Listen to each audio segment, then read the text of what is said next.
This is the Sony Ericsson Xperia X1, the first ever phone to bear the name. And not only was it not an Android device, it wasn't a Sony Ericsson phone either.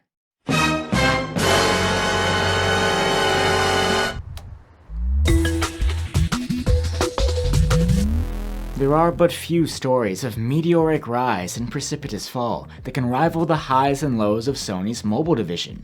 A good example would be the Xperia line of products and its family founder, the X1.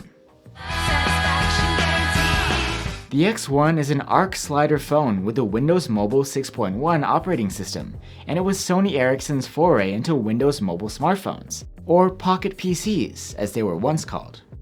But the phone wasn't even Sony Ericsson's. It was designed and built by Taiwanese OEM HTC and was codenamed HTC Kovsky.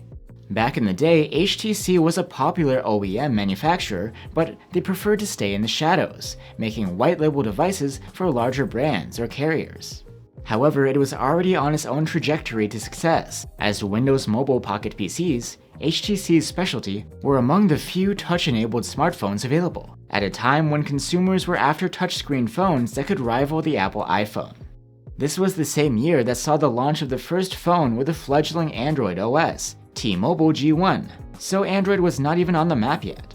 The all-touch iPhone had set the world ablaze the previous year, but most people were still enamored with hardware QWERTY keyboards for productivity tasks. So when the Xperia 1 was teased at the 2008 Mobile World Congress with a super compact slide-out keyboard, it captured everyone's imagination. However, Sony Ericsson's phone would only launch half a year later, around the time that Apple already had its second iPhone out, which made the job even harder. To compete with the iPhone's fluid UI, OEMs had to cover the unattractive Windows Mobile with custom launchers which were more touch-friendly. This pseudo-3D home interface made the outdated UI more palatable. While the OS was fully capable of multitasking, it lacked the flashy 3D effects, or the ability to render the gradients and Chrome interface. Each panel was similar to the screens in HTC's TouchFlow on the just-released Touch Diamond. There were 7 panels preloaded and you could install more, but you couldn't have more than 9 active ones. A hardware button on the front of the phone allowed you to switch between panels, which you could navigate using the trackpad. Panels were more like apps than launchers on Android, despite taking the place of your home screen.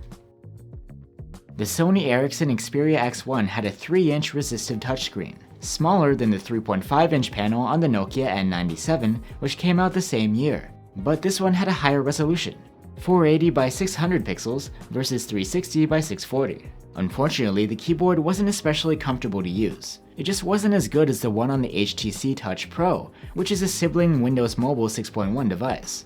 Also, the camera wasn't up to Sony Ericsson's high standards. It was a 3.2 megapixel autofocus camera with a max image resolution of 2048 by 1536 pixels. The phone failed to resolve enough detail in photos, and dynamic range seemed too low, even in phone terms. As a result, highlight clipping was a common sight on the photos produced by the handset.